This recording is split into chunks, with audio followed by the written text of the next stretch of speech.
কে বলেছে কে বলেছে মেয়েদের শিরদাঁড়া থাকে না? সোজা হয়ে দাঁড়াতে যেমন শিরদাঁড়া লাগে, ভাঙাচোরা অসমাপ্ত স্বপ্নের পাশ থেকে সরে যেতেও তাই। সন্তানের জন্ম দিতে লাগে অমলিন দৃঢ় শিরদাঁড়া।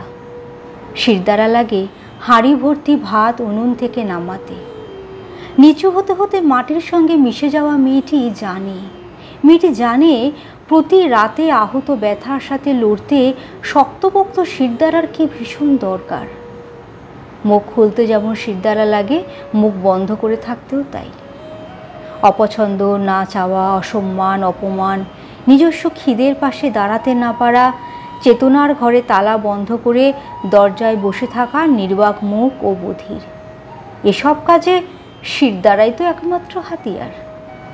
কে বলেছে মেয়েদের শিরদাঁড়া থাকে না? জীবনের ঘাটে ঘাটে অন্ধকারগুলোকে ডুবিয়ে দিয়ে যৎসামান্য আলো তুলে আনা। শিরদাঁড়া না থাকলে হয়? কলমে দীপশিখা পোদ্দার, কণ্ঠে শ্রীপর্ণা।